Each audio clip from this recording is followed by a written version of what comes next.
lagi sahabat Kilat, alhamdulillah kita kembali Financial Literacy Corner dan saya bisa bergabung di pagi ini melalui radio di 107.1 FM, live streaming di website Kilat www.kilat.id, juga melalui live TikTok ya di radio Kilat Bandung. Oke sahabat Kilat, alhamdulillah hari ini Minggu 4 Mei 2025 dengan bertahan dulu untuk tidak belanja ya. Oke sahabat Kilat, tentunya di pagi hari ini kita akan ditemani tugas bersama Dr. Teresa di SIP ya. Wakil Ketua Kadin Kota Bandung dosen S3 Universitas Daerah Bandung sama juga Kujang Kujang ya. Bisa juga untuk interaksi melalui WH di 0812 23 197. Alhamdulillah di studio sudah ada semua. Ya, hadir. Alhamdulillah, terima kasih. Absen dulu ya. Tadi sempat kaget. Hadir. Ada mahasiswa siapa? Aduh. Pakai kacamata. Ternyata harus menikmati macet di Bandung. Kalau kacamata mah bukan turun dari mahasiswa, profesor. Aduh ampun. Mungkin jenis kacamatanya, hujannya gitu. Dari kacamata kami. Dari kacamata kami. Dan Alhamdulillah Kang Kujang. baca judulnya agak takut-takut juga Bang. Takut dimarahin ibu-ibu kalau belanja. Wah, pelanggaran ini. Tahan dulu belanjanya kan. Oh, iya. Belanja gitu. Bukan nggak boleh. Betul kan. Luar biasa Kang Kujang. Ya. Dari minggu lalu saya dapat respon luar biasa. Lunasi hutang. Lunasi hutang. Topik yang menggelitik yang berbau-bau hutang.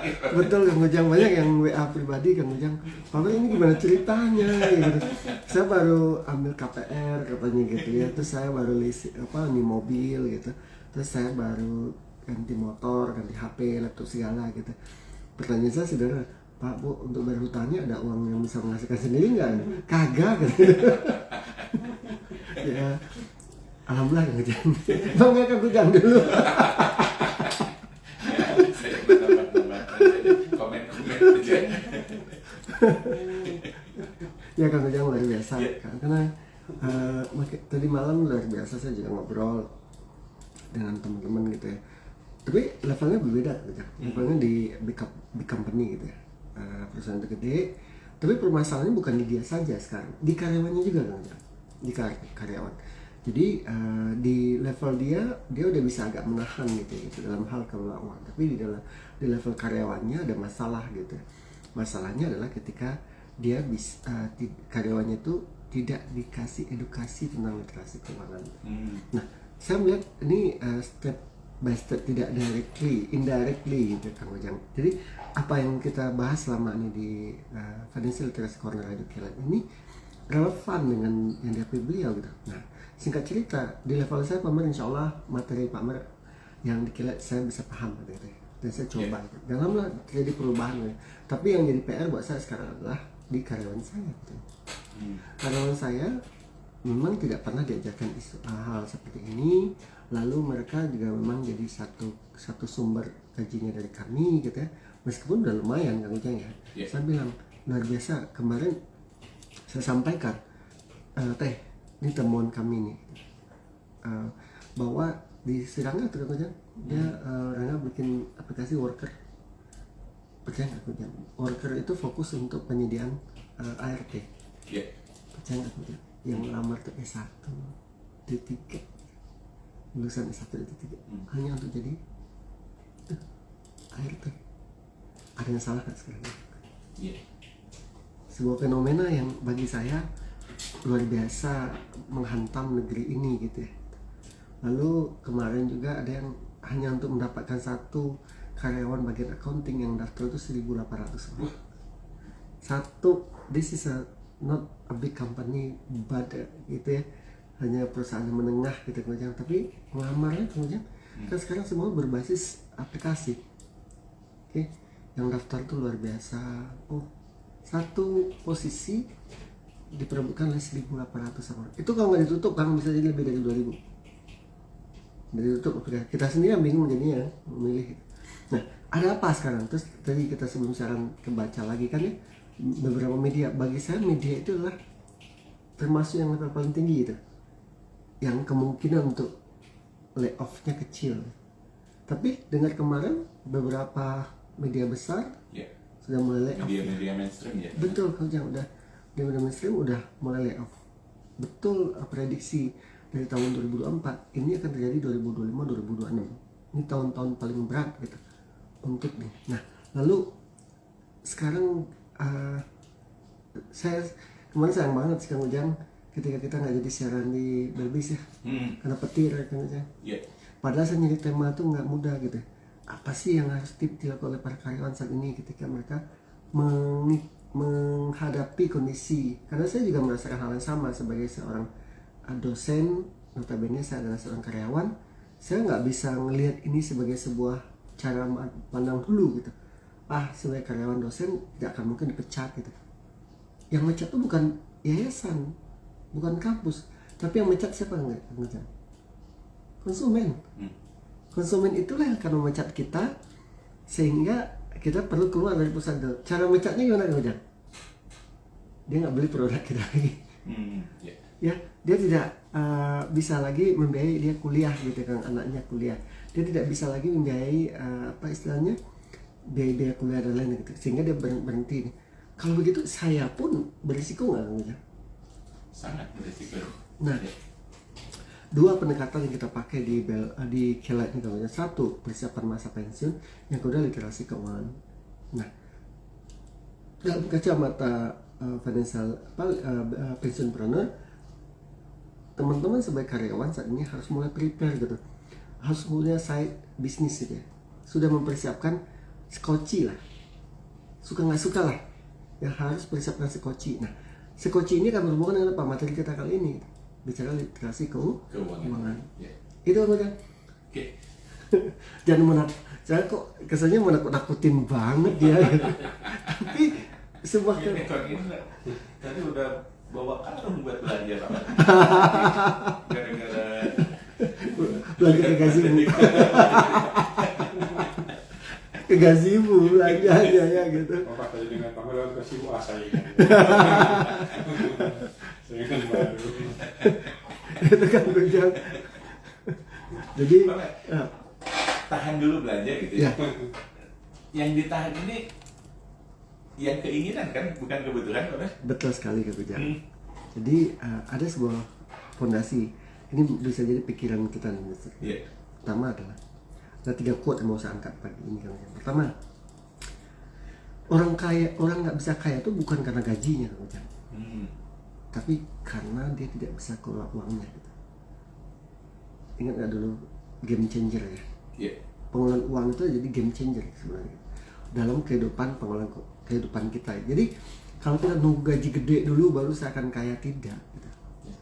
Jadi berapapun keuangan kita, maka kita bisa mengelolanya. Salah satunya tadi, tidak belanja berbasis wish atau keinginan. Itu dulu kata kuncinya ya gitu. Saya lihat, masih ingat materi doom spending dulu kan aja? Ya bagaimana orang kalap belanja ya gitu, masuk keranjang kuning gitu.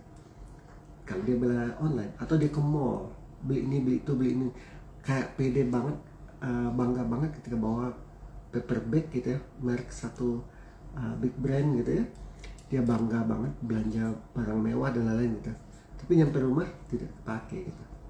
Doom spending juga versi. Lalu makan, ya maaf Kang Ujang, sekarang ini dengan kondisi yang tidak baik-baik saja ya gitu, kita harus benar-benar bisa berhitung bagaimana sih uang yang kita miliki saat ini adalah that's the only one asset that we have gitu ya. Itu seolah kayak gitu. Saya belum tentu dapat uang lagi besok gitu. Kenapa? Karena yang tadi, kalau dilihat PHK di mana-mana, lalu daya beli masyarakat turun gitu, yang di hulu bahan baku naik gitu. Ini harus menjadi concern kita gitu, concern kita dalam hal tata kelola uang. Nah, kembali ke cerita tadi, ketika orang beranggapan, wah saya tidak akan pernah bisa kaya kalau gaji saya segitu aja, salah bagi saya gitu. Kalau rezeki kata orang kan udah ditakar Allah ya gitu. Ya. Ya. Bisa nggak kita memanagenya gitu? Nah, salah satunya itu adalah bagaimana kita mengelola belanja kita. Karena ini bicaranya cash out ya. Cash out ya. Cash out itu bagaimana pengeluaran uang kita yang harus benar-benar kita. So, sederhana tema kita. Tahan dulu belanja.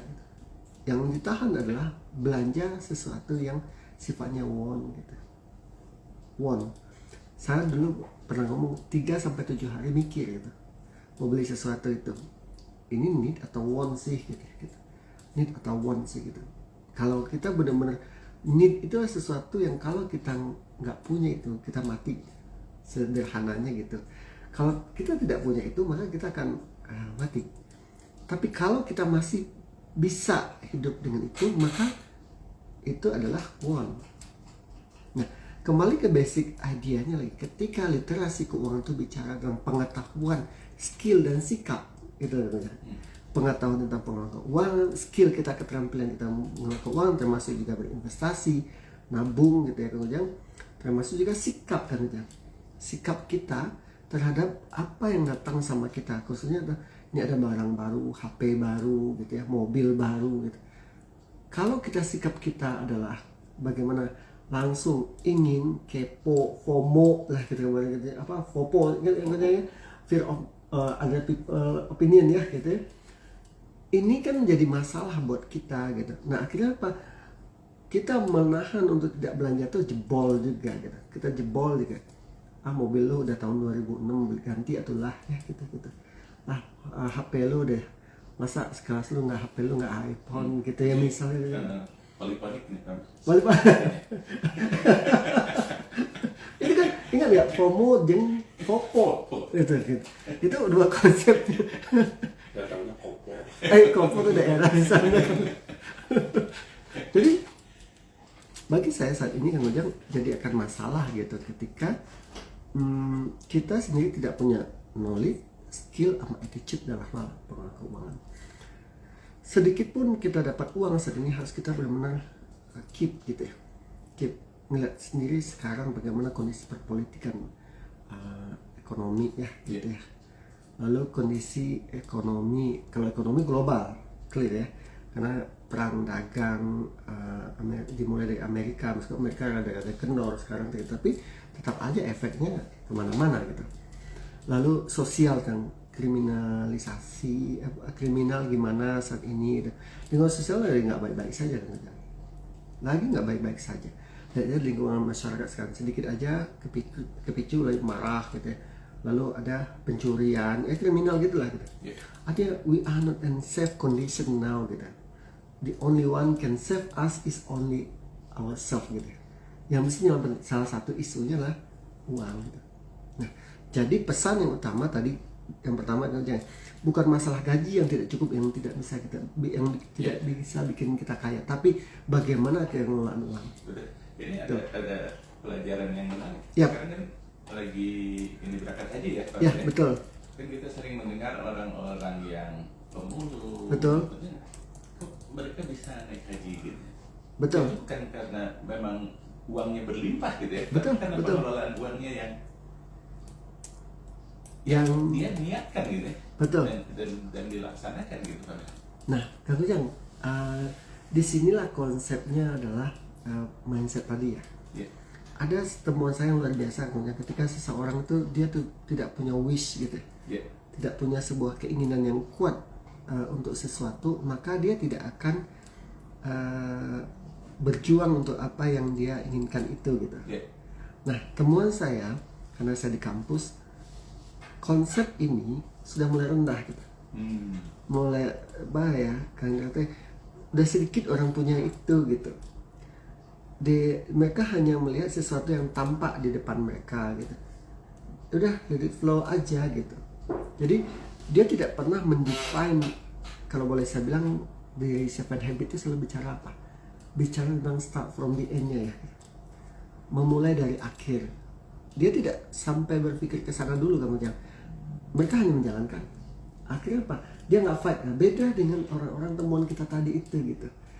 Pasti banyak cerita ya, ya pedagang gorengan, pedagang sayur gitu ya, dia menyisihkan uang saya jadi teringat konsep yang ditawarkan oleh Warren Buffett, efek compound istilahnya ya gitu. Tapi kalau efek compound itu efek bunga berbunga. Tapi dalam konteksnya, konsep dasar dari investasi itu kan start from small thing. Jadi start from small amount lah. Tapi yang paling utama tuh konsistensi. Konsistensi dia memisahkan uang sedikit gitu ya. Itu akan menjadi jalan buat dia achieve yang. Nah, kalau kita bandingkan dengan orang yang bisa naik haji dengan kondisi sosial mereka yang lebih lower daripada kita, malu sendiri. Karena yang nggak ada sama kita adalah konsistensi. Dan yang paling parah apa Kang Ujang? Ketika seseorang tuh memiliki pola pikir orang menengah dan keuangan. Masih ingat nggak Kang Ujang? Yeah. Ketika dia dapat duit, dipakai sebagian besar buat apa? Bayar cicilan. Itu masalahnya gitu. Jadi tuh kan, tuh kan ini gitu. Jadi yang paling bahaya gitu kalau kita lihat Kang Ujang di sini tuh konsep dasarnya adalah bagaimana kita banyak dari orang-orang kita itu adalah memiliki pola pikir orang menengah gitu dalam keuangan. Jadi ketika dia dapat gaji 5 juta cukup gitu ya. Tapi ketika gaji dia menjadi 10 juta, 15 juta, 20 juta jadi kurang. Kenapa? Karena sebagian besar gaji dia yang 15 atau 20 juta itu sampai 4 juta sampai hanya tinggal 2 juta, 3 juta, sisanya itu dipakai buat cicilan. Cicilan mobil, cicilan motor, cicilan HP. Kan itu, apalagi konsep-konsep sekarang apa pay letter. Yeah. Itu beda dengan orang tua kita kan Ujang. Orang tua kita tuh lebih wise dalam hal apa? Pengelolaan uang. Ingat quote daripada Warren Buffett yang ngomong ini. Ketika kamu membeli sesuatu yang hanya dasarnya adalah keinginan, maka jangan, kamu harus siap-siap ketika kamu suatu waktu harus menjual barang yang kamu butuhkan. Apa tuh yang maknanya? Jadi once ketika kita kamu ingin beli ganti mobil gitu ya kan gitu, ganti mobil yang lebih bagus gitu, kan keinginan tuh. Padahal mobil existingnya nggak masalah gitu loh. Nah lalu siap-siap aja ketika cicilannya mentok itu dia menjual aset yang dia butuhkan gitu, rumahnya apa kayak gitu. Itu kejadian nggak kemarin, terlepas lah kasusnya adalah dengan siapa, debt collectornya. Kejadian yang di Padang waktu itu, dia beli mobil Fortuner atau Pajero lupa saya, pas hari Lebaran gitu loh, dia di Pekanbaru, di Padang, dia dikawal tuh diintip sama apa mata elang ya. Nah gitu. Saya tidak masuk ke isu dia debt collector yang tidak, tapi bagi saya 4 bulan nggak bayar. Bagi saya kalau bicara akar masalah kan ada di nggak bayar gitu, bukan si debt collectornya sebenarnya. Debt collector kan sikap dia yang ini, itu dua hal yang berbeda menurut saya gitu. Jadi beli mobil yang segitu, ya dia tahu kalau membeli barang, kalau dalam konsep keuangan itu, kalau kamu membeli suatu barang, kamu harus menyiapkan satu pendapatan yang bisa membayar beli barang itu. Contoh, saya beli mobil kredit, misalnya secara kredit, saya harus menyiapkan satu pendapatan rutin untuk bisa nutup itu, sehingga cash flow harian saya nggak rusak gitu. Jadi bukan mengurangi pendapatannya. Jangan, nggak boleh hukumnya seperti itu gitu. Jadi ketika kita beli mobil, beli rumah gitu, harus ada sumber baru. Jadi dia dihidupin dari sana aja gitu, situ aja. Itulah kenapa kalau orang-orang bermain, misalnya dia bermain di properti, dia pinjam uang ke bank, rental atau sewa rumah ini, sewa kos-kosan ini harus bisa minimal mencicil daripada ini gitu kan aja. Kembali ke kuota tadi kan tuh, if you buy something that you want, then jangan kaget gitu ya, bahwa someday you are going to lose what the asset that you need gitu. Aset yang kamu miliki itu kamu harus jual. Kenapa? Ya contoh di Padang tadi kan, dia harus jual aset lagi supaya terus udah dapat masuk ke berita lagi, udah gak enak banget ya gitu. Bulan Lebaran Idul Fitri, mobil di ini sama debt collector masuk sosial media, kan udah diturunin lagi Kang Ujang barang-barangnya dari mobil itu. Ya kalau akar masalah bisa ya salah kamu sendiri, kenapa 4 bulan kamu nggak nyicil? Nah jadi Kang Ujang kembali ke cerita tadi, itulah perbedaannya gitu. Ketika orang-orang tua itu dia dalam hal keuangan Jangan pernah beli sesuatu kalau kamu nggak sanggup beli gitu ya. Cukupin aja itu dulu gitu, pakai itu dulu gitu. Nah bagi saya dalam konteksnya materi kali ini jelas usahakanlah, bertahanlah, berdamailah dengan diri kamu sendiri dulu. Ketika itu sesuatu adalah want, nggak usah dibeli dulu, tahan dulu. Katakanlah misalnya saya ingin beli baju nih teman. Ya. Sebelum ke mall, ya buka lemari dulu lah gitu ya. Nah betul. Kan di situ pasti banyak baju ya. Tar dulu, lemari apa dulu? Lemari buku, lemari apa dulu? Udah jelas dulu nih. Tuh kan beda lagi gitu. Beda lagi kan ya gitu. Saan kamu jangan. Mungkin 1 atau 2 baju malah belum kepake gitu. Ya, Atau betul. mungkin baju yang ini juga dipakainya sebulan sekali. Betul. Doom spending kamu jangan. Ya. Dan Doom spending. kadang kala kan orang takut diomongin Pak. Fopo. Itu, Fopo. Fear of other people opinion. Bajunya itu aja. Fear of people opinion. Ya, Kok ke salah satu pertemuan arisan bajunya itu lagi gitu-gitu. Kamu jangan. kalau perlu ya beli ini aja, beli pewarna. Ya, katanya ada satu konsep lagi yang saya dapatin gitu dalam hal financial literasi gitu ya. Ketika kita istilahnya gini, kita harus bisa jadi diri kita sendiri gitu. Ya, konsepnya FOPO tadi sebenarnya katanya. Fear other people opinion ya gitu. Jadi kalau boleh dibilang I don't care gitu, itu konsep dasarnya. Saya nggak peduli gitu. Yang penting uang di tabungan saya ada. Ketika saya ada apa-apa, saya udah bisa tangani sendiri gitu. Kalau boleh bilang di level financial literacy, financial freedom itu di level 3 kalau nggak salah. Dia udah punya minimal kebutuhan dia itu terpenuhi kan Ujang. Yang pertama ada memenuhi hutang dulu gitu ya. Yang kedua dia bisa tapi masih dibantu orang gitu ya sama orang tua. Level ketiga itu dia bisa otonomi terhadap uangnya gitu. Yang keempat dia udah bisa dapat dari investasi. Yang kelima dia nggak perlu lagi kerja tapi dari perputaran uang investasinya udah jalan gitu. Nah kalau saya lihat seperti itu, orang terjebak dan FOPO tadi itu akan menghancurkan diri dia sendiri. Nah ada tertarik tadi pagi saya habis salat subuh tadi kan udah selesai ngaji dan baca-baca tadi kan menarik, ada sebuah buku Power namanya.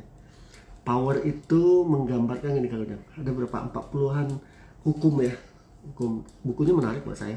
Yang gini, kamu harus jadi diri kamu sendiri gitu. Kamu harus bisa bilang no dan I don't care gitu. 2 kata itu misalnya. Nah, untuk ngomong-ngomong 2 kata, Apa saya ingin ada 2 kata yang dihapus dalam undangan Pak. Apa itu? Apa itu? Apa itu? Dress code. Aduh.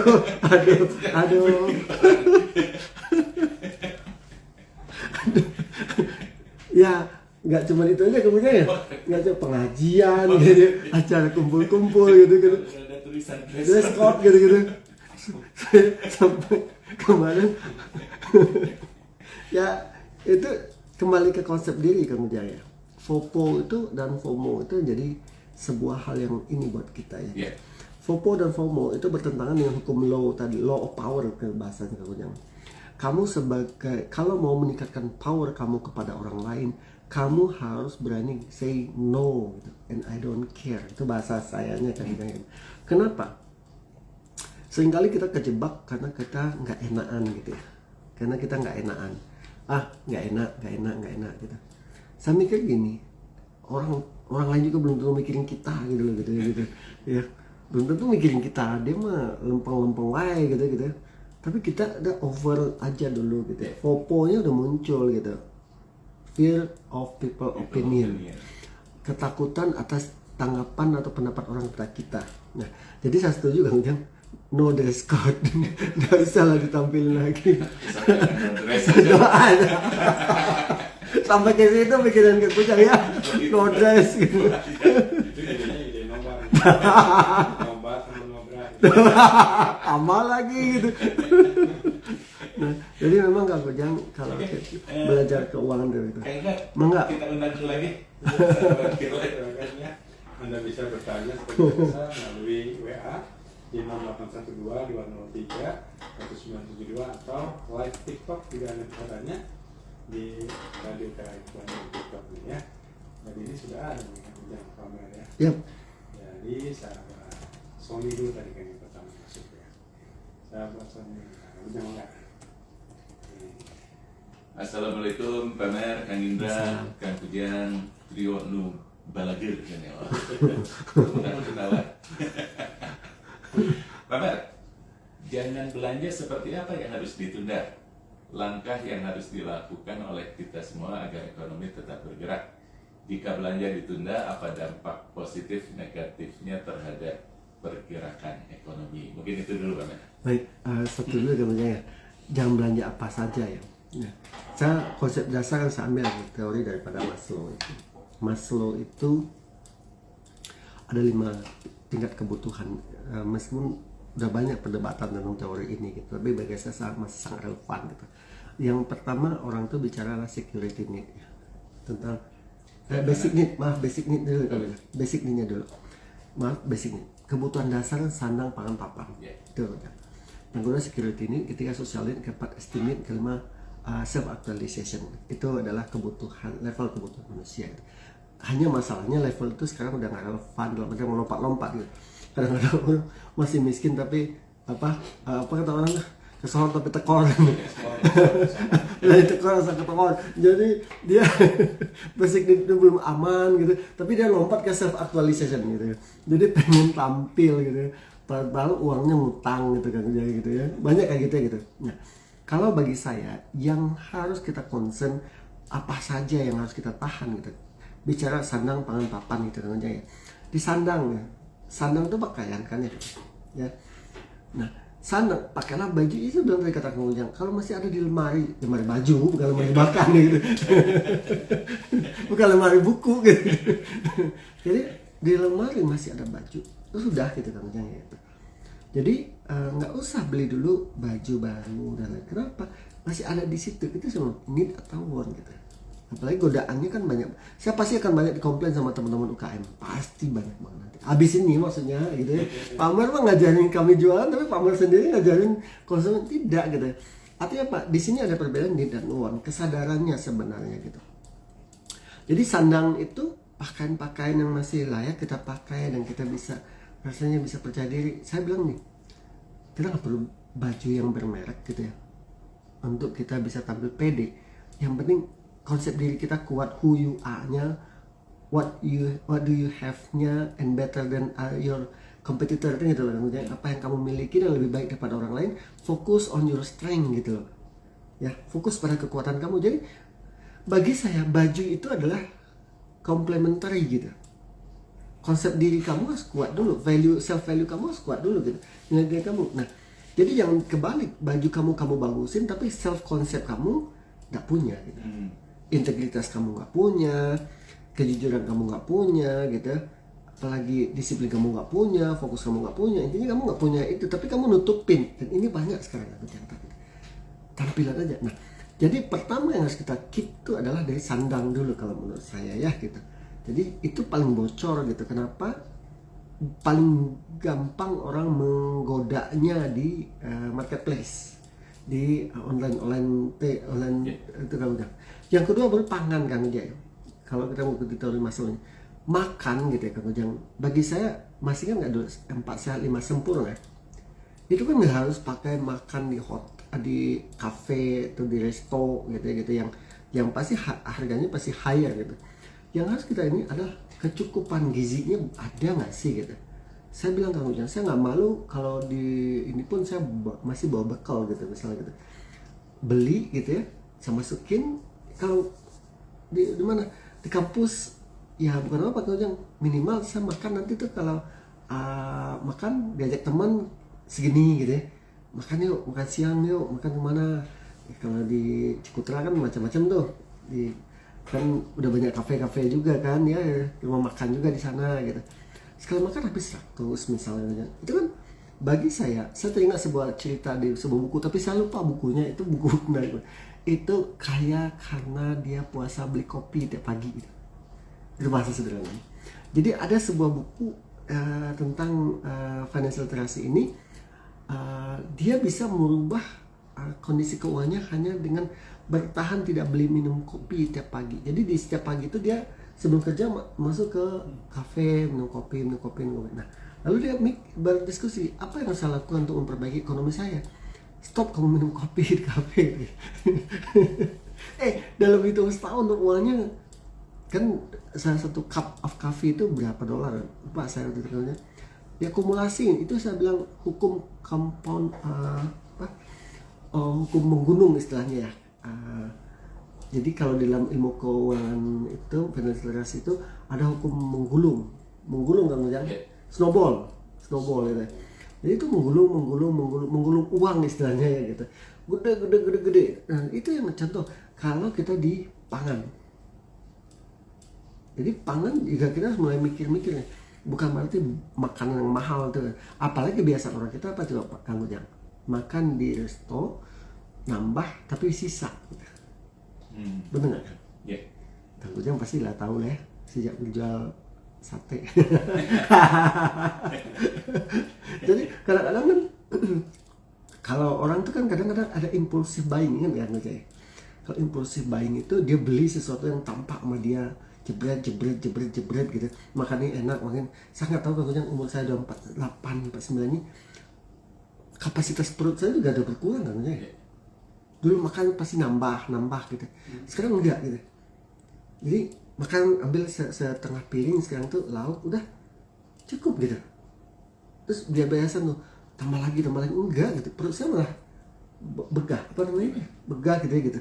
Nah, artinya pangan. Yang ketiga adalah papan ya, masalah rumah. Bagi saya rumah cukup lah ya gitu, nyaman, bersih, sehat gitu. Saya yang ini bangun 4-5 kamar, misalnya anak cuma 1-2 gitu, itu yang 3 kamar kosong. Ingat aja kalau ruangan udah tinggal 40 hari kumaha gitu. Jadi teringat itu saya gitu. Pasti ada sesuatu nanti gitu. Kan kalau pikir orang dulu kan rumah gede-gede gitu. Terus ujuk-ujuk anaknya nanti kuliah kan, ninggalin tuh rumah gitu. Terus dia diajak anaknya nanti merantau gitu. Itu rumah jadi apa? Rumah hantu gitu.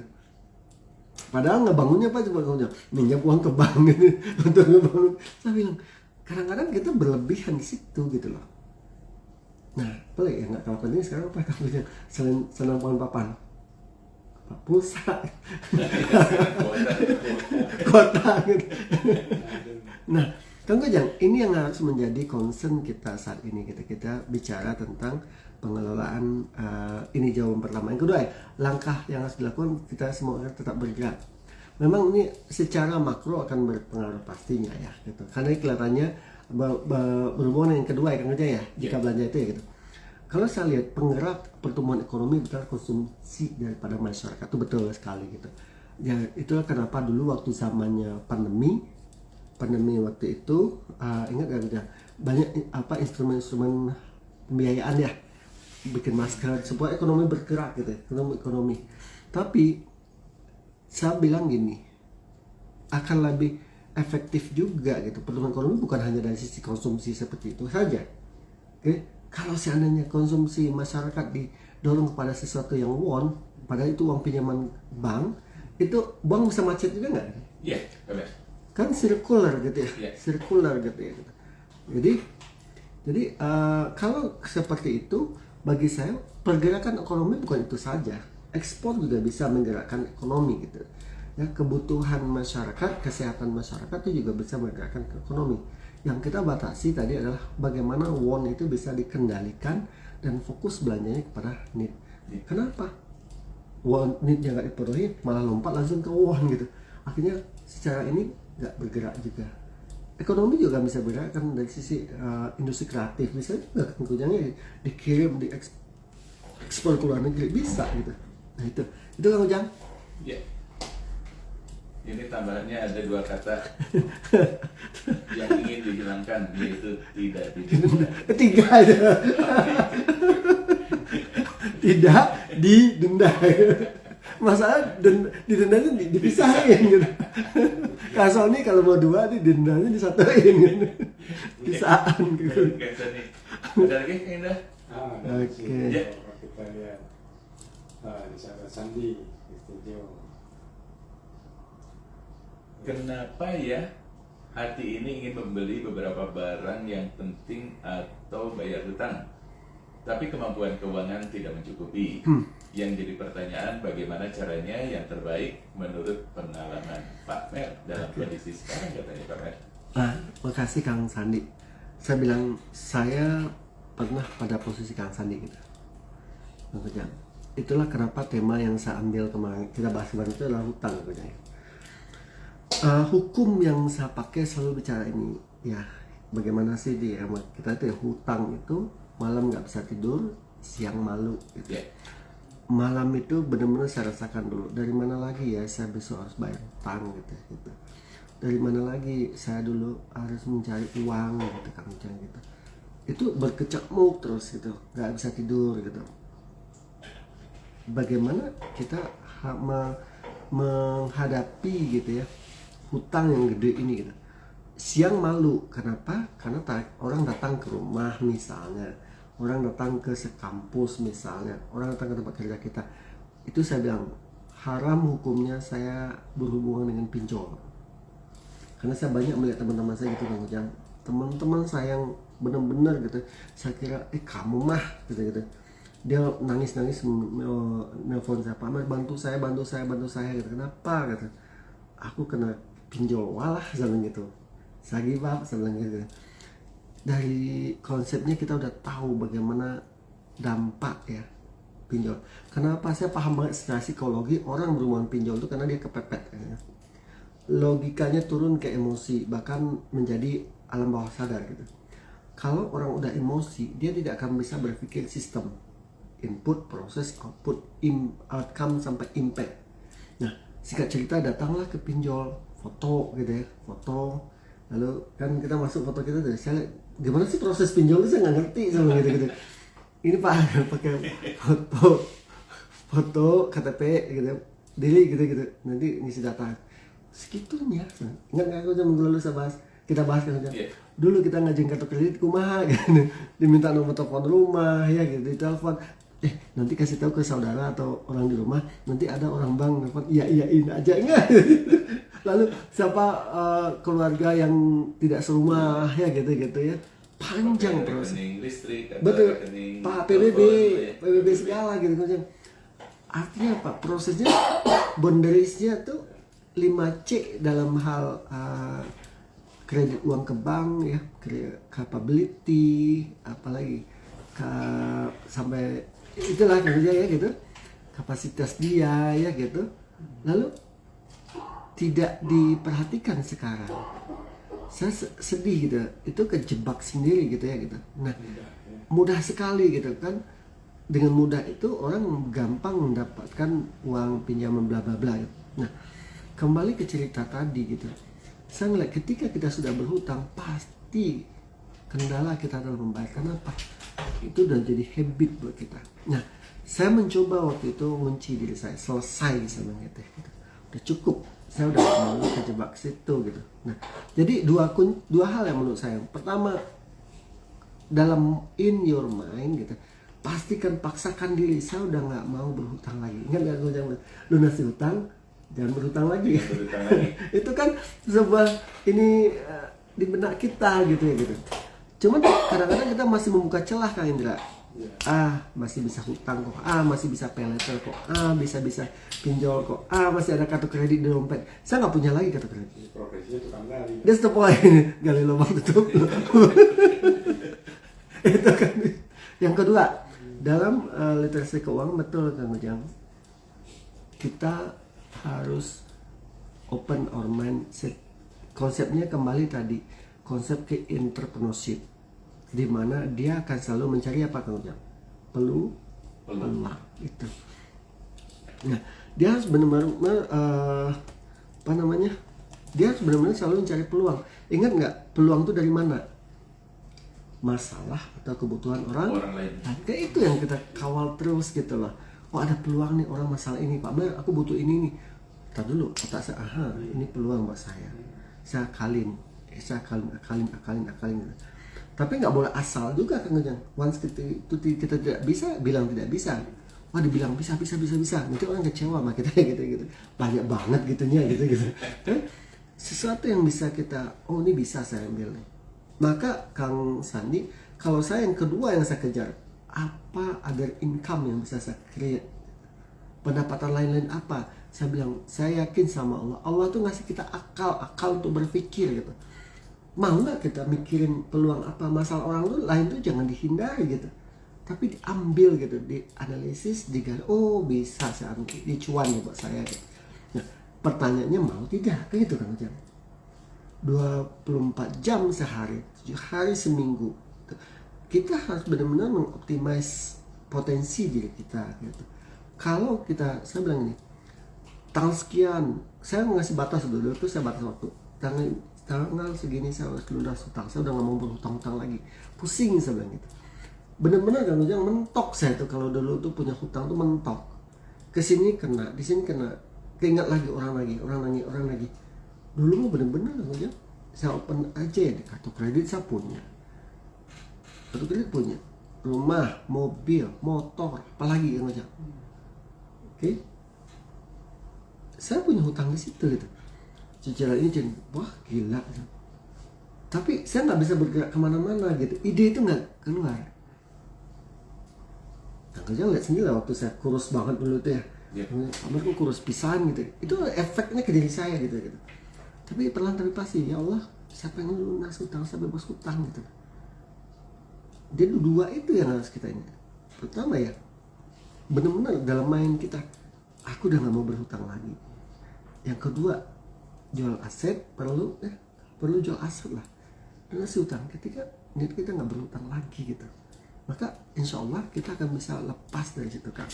Sekarang mau beli apa-apa, saya mikir gitu, ada uangnya nggak gitu.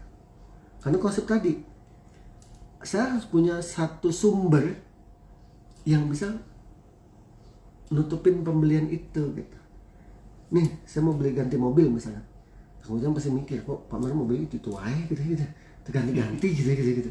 Tapi bagi saya kemudian mending uangnya saya pakai investasi daripada asal mobilnya masih bisa jalan gitu loh. Itu kan kembali ke pola pikir kan aja. Saya nyicil nanti 12 juta, 15 juta sebulan. Stres kan jangan gitu. Gimana saya berpikir sementara aset terbesar kita itu adalah otak kita gitu. Tubuh kita, kalau bagi saya bisnis saya gitu.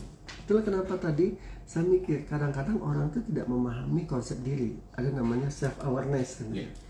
Kesadaran dia nggak punya sehingga menyebabkan self manajemennya kurang gitu. Harusnya ketika dia sadar dia punya strength di sini, fokus on your strength gitu. And sell it. Itulah konsep ikigai kan ya, kemarin kita bahas itu ikigai gitu. Konsep dimana kita tahu dan kita bisa suka dengan bisa kita jalankan, kita expert di situ, dibutuhkan pasar dan menghasilkan uang. Nah inilah Kang Sandi yang menjadi mungkin terlalu abstrak, tapi bagi saya kembali ke diri kita. Kang, niatkan diri saya mau bebas hutang, ya perbanyaklah doa sama Allah kamunya. Kang Sandi kedua ya lunas hutang bisa jadi jual aset dulu gitu ya. Tambah pendapatan lain, carilah Kang, sumber uang tuh banyak kok di luar. Saya juga merasakan Kang Ujang, saya kadang-kadang kok saya terlalu pesimis ya kepada banyak orang, tapi this is real yang saya nggak bisa tutupin gitu. Tapi di sela-sela itu Kang Ujang ada Pak Mar bisa bantu ini nggak, bisa jadi ngisi materi ini nggak, ini. Di situ saya sadar Allah tuh udah memberikan rezeki sama kita, hanya kita mau nggak open mind and grab it gitu, terjemput rezeki itu gitu, maka kita bisa. Tapi kalau kita udah malas, nggak akan mungkin lah. Jalan aja kita di luar, saya di kampus nih ketemu orang Pak Mar bisa ngisi materi ini nggak, saya lihat saya bisa gitu. Saya kadang-kadang kan ngisi website tuh malam-malam tuh, saya ngisi website. Besok kadang-kadang ya Pak Mar, aku butuh materi ini, Pak Mar punya nggak? Kan kita nggak tahu gitu loh. Tapi saya harus mengorbankan waktu saya malam hari ngelola web lagi kan, jangan website saya kontennya saya isi, saya ini gitu. Nah di situ. Oke, itu Kang Ujang. Oke. Terima kasih Pak Sandi, doanya sehat-sehat juga semuanya. Pak Mer, Kang Ujang, dan plus Kang Indah ya pagi hari ini. Pak Sandi. Sandi ya. coba kita lihat. Oke. Baik, itu dua kira condong. Wah, panjang yang udah. Yang panjang mah kayak Indra ini. Jangankan senang-senang, bisa bertahan dan masih dikasih rezeki buat yang pokok-pokok saja juga bisa dibatalkan, rasanya sudah sangat bersyukur. Miris sebenarnya hidup hanya sebatas itu. Semua ini tidak bisa dianggap tidak ada andil. Ini juga gara-gara pemerintah yang korupsi sama dana besar habis bersihkan kasus yang bermutu. Bukan bikin kesejahteraan rakyat secara adil. Kalau pemerintahnya gara-gara korupsi, sama pikirannya baik-baik pasti ya gini-gini amat hidup. Ya, Berat ini, berat banget. ada dampak betul ya. Ya suka nggak suka ya Kang Ujang, kalau boleh dibilang kita itu memang pada kondisi dilematis. Kalau kita ambil ke cerita dulu, itu kenapa Pancasila dan Undang-Undang 45 ya, Undang Dasar 45 gitu, kan untuk mensejahterakan rakyat. Itulah gunanya pemerintah, gitu. Itulah ikat adanya negara Kesatuan Republik Indonesia NKRI gitu. Lalu di dalam perjalanannya tidak seperti itu gitu ya. Kalau boleh dibilang Tereno, kalau saya pribadi udah speechless sebenarnya gitu. Speechless. Jadi saya sadar banget kenapa kemarin forum Purnawirawan TNI kemarin kembalilah ke Undang-Undang Dasar 45 ya gitu. Sedih mereka tuh, karena mereka yang, kalau boleh bilang ya, mereka yang bertempur sebenarnya. Kalau kita mah rakyat sipil mah kan nggak sampai ke sana ya Kang Ujang. Jenderal Trisno ya, banyak kemarin jenderal-jenderal yang mereka berjuang gitu ya, berjuang membela NKRI ini gitu lah ya, yang membela NKRI ini. Lalu yang sejatinya mereka angkat senjata, mempertaruhkan nyawa mereka ya gitu, paling penghargaan berapa, mereka ninggalin keluarga gitu. Tapi kenapa yang pemerintah saat ini ya, termasuk juga lah dewannya ya, legislatif, eksekutif dan yudikatif itu gitu, mereka tuh udah nggak sampai pikiran ke sana gitu lah. Nah bagi saya konsep kembalilah ke Undang-Undang Dasar 45 gitu, ingat ya Pak, jas merah lah ya, jangan lupakan sejarah ya gitu. Karena memang itu part of the project yang saya rasakan gitu kan. Kalau boleh bilang kan yang jadi pejabat-pejabat sekarang itu kan angkatan-angkatan kita macamnya ya, angkatan-angkatan di mana 98 ikut demo dulu Kang Jaya gitu. Mereka ingin reformasi, ketika mudah menjabat innalillahi wa inna ilaihi rajiun jadinya ya gitu. Ini sesuatu yang apa ya, bagi saya tuh nggak masuk logika saya, atau saya ini termasuk korban yang memahami sejarah. Kan dulu ada ilmu pengetahuan sejarah ya, pelajaran sejarah sama kita dulu gitu. Kenapa ini boleh, ini tidak boleh gitu loh. Sekarang mereka raup semua, kekayaan negara itu mereka raup semua. Saya setuju sama Tareno, ada andil di situ, ada, pasti ada. Dua menurut saya, andil dalam bentuk kebijakan, andil dalam bentuk sikap mereka gitu. They don't care about us gitu. Mereka nggak peduli dengan kita. Yang penting mereka diri mereka, kelompok mereka gitu, kaya gitu. Tapi coba kita baca sejarah pejuang-pejuang dulu. Mereka berani mau mati gitu hanya untuk merdeka atau mati kan gitu. Itu sejarah yang saya baca gitu. Bandung Lautan Api dulu kan ya gitu, semua kayak gitu kan udah. Nah, dua hal yang saya lihat. Pertama, efek daripada eksternal iya. Tapi kita berharap lah kalau Pak Prabowo dengan kondisi beliau saat ini gitu ya, mencoba untuk bikin perubahan, karena ada ya banyak geng-gengnya lah di sana tuh ya, geng inilah, geng S, geng itulah gitu. Semoga beliau bisa sehat, bertahan ya gitu dan menyingkirkan orang-orang yang geng-geng yang tidak mempedulikan apa kata Mandela ya, Presiden Afrika Selatan ya gitu. Jangan pernah berharap kepada orang yang saya lupa kalimat tapi bagus banget ya. Jangan berharap pemimpin yang ini penjahat, mereka hanya tidak pernah akan memikirkan rakyatnya, dia hanya akan memperkaya diri mereka sendiri ya. Nah, kita doakan ya. Tapi kembali ke konsep kedua, ke diri kita.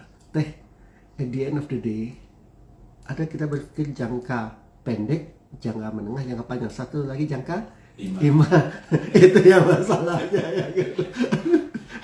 Kalau jangka pendek setahun gitu ya, kita masih bertahap. Tapi yang harus diamankan jangka imah gitu gitu. Ya, maka mulailah dari diri kita, mulai dari keluarga kita, khususnya dari sisi finansial. Betul, jangan bersenang-senang pamer untuk survive aja itu udah cukup gitu. Tapi Allah tuh punya cerita, saya yakin Allah punya cerita buat kita gitu. Insya Allah kalau kita ikhlas, ridho atas apa yang Allah kasih sama kita, ya minimal kalau bagi saya selama ini program financial literasi ini nyelamatin diri Anda dan keluarga Anda masing-masing. Ya. Kan itu materi kita kan. Jadi di luar, betul. kita tetap harus hidup. Betul kan Ujang? Lebih baik ya teman. Betul. Ya. Kita nggak bisa influence pemerintah sebagai nggak bisa gitu loh. Karena saya dulu anak HI defisit gitu ya. Kan pemerintah tuh dua pihak yang berbeda. Satu, pemerintahnya sendiri sebagai sebuah kelembagaan. Yang kedua, orangnya gitu. Orangnya itu kan beda-beda, meskipun udah ikut lemhanas atau apalah pendidikan segala. At the end of the day gitu kan Pak diri dia yang mempengaruhinya. Maka bagi saya teteh, ya teh back to basic. This is our life gitu. Inilah kehidupan kita. We have to prepare, kita harus bersiap-siap untuk prepare for the worst gitu ya, untuk kondisi yang terjelek atas diri kita. Maka salah satu isu yang kita bahas di program Financial Literasi Corner itu adalah bicara tentang keuangan. Itu Kang Ujang. Oke, terima kasih Mbak Retno.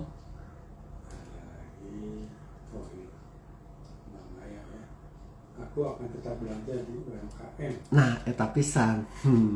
Ya alhamdulillah teteh Maya tetap belanja kan. Back to basic lagi ya teh. Sepanjang itu teteh butuh, belanjalah. Ya. Tapi kalau teteh ingin, enggak juga. Saran tidak gitu. Kenapa? Bisa jadi buat orang lain baju itu buat kita adalah uang, tapi buat orang lain adalah need. Maka terjadi keseimbangan juga Kang Ujang. Itu yang harus jadi itu Kang Indra. Tinggal ini aja ya, karena ya kan baju memang sebuah kebutuhan. Iya.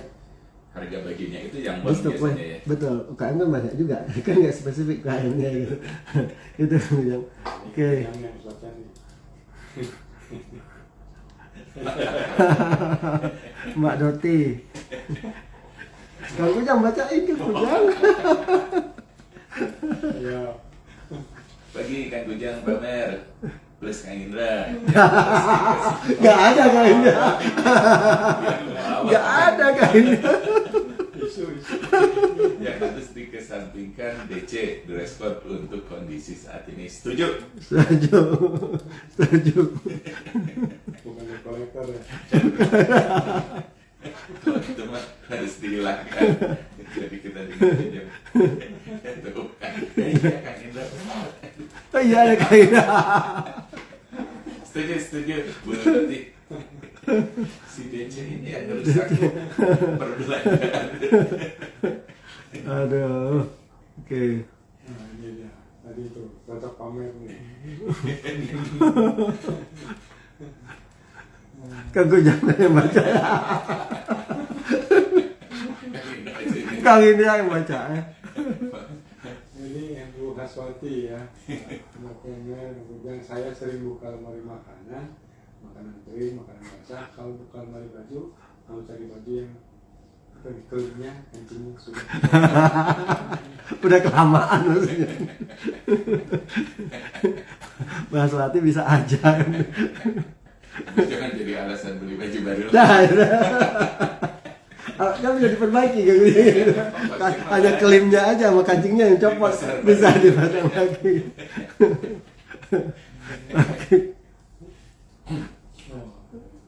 Iya.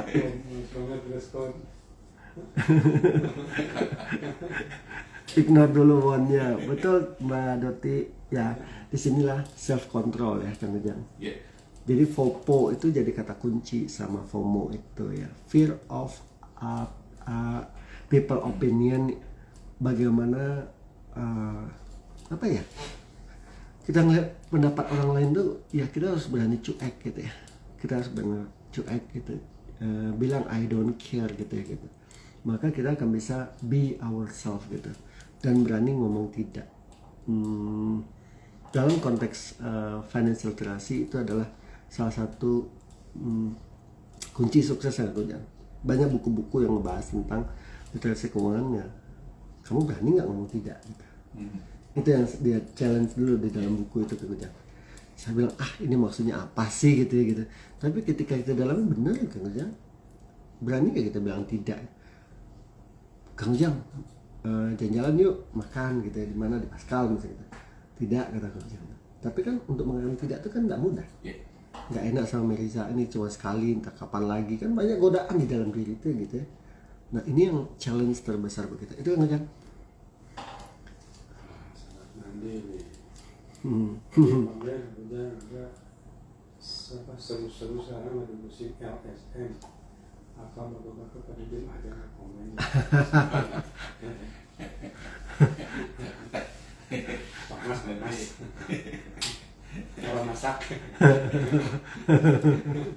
Ya kalau boleh dibilang kalau secara apa istilahnya, secara kelembagaan kan ada peraturan juga yang mengatur ormas itu. Saya lihat sih sebuah ormas ketika didirikan dia harus mendapatkan persetujuan. Masih ingat Bakes Bangpol kayak gitu kan, dia ada peraturannya lah. Tapi saya lupa tentang undang-undangnya gimana gitu. Hanya yang jadi isu adalah bagaimana kesehariannya gitu. Saya yakin kalau sebuah ormas yang terdaftar gitu, dia pasti landasannya Pancasila, UUD 45 itu udah pasti banget. Karena ya di Jalan Suprapto itu Bakes Bangpol ya. Gitu. Itu kan sebuah lembaga pemerintah yang bertugas untuk memfilter itu gitu ya gitu. Nah jadi ketika didirikan semuanya pasti kalau udah diizinkan pasti landasannya UUD 45 dan Pancasila. Betul, ada yang jelas, NKRI pasti udah agama. Tapi di dalam perjalanannya memang itu saya bilang tadi, kalau melihat organisasi dua hal, satu organisasinya, kedua orang-orang di belakang. Nah bisa jadi satu periode orang-orangnya bagus gitu. Periode 1, 2, 3 bisa aman. Biasa periode keempat itu udah beda. Bisa jadi kaderisasinya nggak benar gitu. Nah jadi bagi saya memang melihat ormas ini dari dua kacamata. Kacamata kelembagaannya saya 1000% yakin bahwa ya ingat aja Kang Ujang, karena saya dulu di FISIP ya, ilmu politik, jadi saya sedikit banyak tahu gitu ya. Untuk mendapatkan izin mendirikan ormas di negara Indonesia itu ketat, tapi nggak tahu, saya dulu kan masa Orde Baru ya gitu, masa Pak Soeharto kayak gitu loh. Nah, tapi saya berkeyakinan sama gitu. Cuman variabel kedua itu yang disebut dengan OB. OB itu organizational behavior, perilaku organisasi yang notabene sangat dipengaruhi oleh siapa? Orang-orang man behind the gun-nya gitu. Nah, man behind the gun-nya kan itulah Kang Ujang. Ada sebuah temuan buat saya sekarang ini. Kalau mau mempengaruhi orang, sekelompok orang, maka pengaruhilah budayanya. Nah, budayanya itu yang berbeda Kang Ujang. Dihubungkan kalau di organisasi itu ada nama kaderisasi. Nah, di kaderisasi itu minimal 5 hal dalam budaya itu. Pertama, value, nilai-nilainya gitu. Nilai kita berjuang untuk NKRI, harga mati gitu ya. Yang kedua apa? Belief, kepercayaan ke depan gitu. Bahwa kita memang harus ormas, tapi harus bisa memberikan kontribusi besar kepada negara. Ketika apa tuh? Habitnya misalnya dia habitnya udah nggak benar misalnya gitu ya, narikin ke lapak-lapak kayak gitu kan, habitnya kan nggak benar tuh. Kalau habit berangkat dari mana Kang Ujang? Dari aturannya gimana? Aturan bisa jadi kebijakan yang dibuat oleh bukan ADRT Kang Ujang, tapi di bawah gitu ya. Yang keempat bahasa, yang kelima komunikasinya. Bagi saya Kang Nandi ini memang bukan kacamatanya harus kita buka dari kacamata dua ya, sama kelembagaannya, dua pasti orang-orangnya, pengurus dan anggotanya. Itu Kang Indra. Dan tidak semua LSM atau ormas juga meresahkan ya Pak? Tidak Kang Ujang. Ya, contoh Muhammadiyah, betul. NU, betul. Itu kan termasuk. Pasti landasannya UUD 45 sama Pancasila. Betul kan? Evaluasinya ya harus kontrol daripada lembaga dari pemerintah sendiri kan jangkit. Pakai Bangpol tuh benar-benar menurut saya sih sangat inilah. Ya kemarin aja anak saya Farhan mau penelitian kemarin di Braga ya, kunjungan kemana ke kecamatan, diminta surat keterangan dari Bakes Bangpol itu. Artinya apa? kalau itu berjalan benar maka nggak akan jadi masalah gitu kan. Itu kan? Ya, benar Kang Andi. Oke. Oh, Sony lagi. Saya menasihati dan menyemangati kepada keponakan saya agar saya mendukung usaha stabil pendapatan, maka investasikan di rumah. Pas udah jadi restu pihak bank, rumah sudah ditempati baru 6 bulan harga dolar naik. Saya merasa salah. Pertanyaannya, Perhatiannya seperti Pertaniannya. apakah saya salah menasehati seperti di awal, tapi di kampung asetnya masih ada. Jangka pendek, jangka menengah, jangka panjang, jangka ujung, jangka akhir, kata Pak Ferry. Setuju. Kang Sony, bagi saya tidak salah gitu, karena di rumah itu adalah salah satu bentuk investasi yang nilainya akan terus bertambah. Itu dulu. Kalau bicara dolar, itu kan itu kenapa saya selalu bilang ini, lingkungan bisnis itu bersifat VUCA, gitu. Volatile, uncertainty, complexity, sama ambiguity, atau kata bahasa Indonesianya selalu berubah, tidak pasti, tidak bisa dikontrol dan mengalami turbulensi. Nah, adapun faktor dolar, bisa bilang ini, saya menggunakan strategi investasinya ala Warren Buffett. Kalau Warren Buffett, konsep dasar investasinya value investment. Value investment adalah investasi jangka panjang. Oke, rumah itu adalah investasi jangka panjang. Ketika kita beli rumah misal sekarang itu 1 M, bisa jadi 2-3 tahun lagi kita rawat itu Kang Ujang, bisa 2-3 M Kang Ujang. Ya, bisa jadi segitu. Artinya apa? Kata kuncinya adalah kita mengambil konsep value investment. Value investment, investasi berbasis nilai. Kalaupun saat ini dolar naik gitu ya, atas rupiah, dampaknya, tapi kenaikan harga rumah itu nanti akan luar biasa lagi gitu. Kenapa? Ya lihat aja Kang Ujang, betul nggak rumah Kang Ujang di Antapani nilainya berapa sekarang? Ya mungkin Kang Ujang tahun berapa ngambilnya kan? Dulu 96. Wah, baru pertama kali saya ke Bandung itu kan. Iya. Berapa harganya waktu itu? Masih ingat nggak? 170 kan? Juta? Ya. Tuh. Besar soalnya. Nyicilnya berapa? Dulu ya kecil banget kan? Kecil. Ratusan ribu ya nyicilnya. Nggak sih, di sejuta lebih sedikit lah. Kalau mau ngambil waktunya berapa tahun? Waktu itu? 15. 15 tahun. Artinya Pak sekarang berapa? Sekarang udah Udah, ya? aman. Betul. Itu kan disebut value investment gitu. Kang Ujang sama 96 kan waktu dolar naik kumaha, betul kan ya? Iya. 98 dari dolar 2.500 sampai 17.000. Tapi Kang Ujang tidak berkeming gitu loh. Tetap di investasi rumah itu. Memang akan ada perubahan kenaikan cicilannya Kang Ujang ya? Flat. Flat, oke. Flatnya berapa tahun? 5 biasanya. 5 iya. Nah, tahun ke-6 ke-7 sampai sisanya pasti naik gitu ya. Tapi endingnya Kang Kujang gimana gitu kan ya. Harga 170 juta sekarang udah naik jadi MM-an. Wajar di Antapani mah. Di Pratista. Tuh, artinya apa Kang Sony? Nggak salah bagi saya. Karena adalah itu disebut dengan value investment. Nah, itu bagi saya ketika kecuali ya berpikir jangka pendek, investasi jangka pendek, beli hari ini bisa dijual gitu. Oh nih bro, habis ya ini gitu. Nah ini yang harus kita ini. Jadi itu Kang Ujang, Kang Indra. Terima kasih ya sahabat-sahabat Kewat semua sudah sepertinya yang Dan Nandi, terima kasih Bang ya. Dan Pak Indra tidak terima kasih. Oh ini diskriminasi. Nggak ikutan ngomong. Takut sama Dewa. Itu Jadi jawabannya dia. catat. Langsung dibalas sama Kang Indra. Dimarahin Dewa kalau ngomong KSM. Aduh. Udah semua kayaknya. Oke. Iya. Dan waktu kita juga. Oke, Oh iya ya. udah kelewat ya. Masya Allah. Boleh saya? Oke. Boleh saya bacain dulu Kang Ujang? Yang itu ya. Terima kasih sama-sama Financial Tracy Corner yang sudah bergabung lewat IG nih. IG saya ini Aisyah Tahmi, Mbak Juleha ya. Kalau nggak salah nih di Cirebon, Maduper Hutani Bandung, makasih. Nono Rahnaya, terima kasih. Minia, makasih. Teh Neden makasih Teh Tridara. Abbas makasih Abbas. Azara, Mbak Hani makasih. Dapur Fitsu makasih. Fitri makasih. Rajutan Daps makasih. Oh si Adam nih Kang Ujang.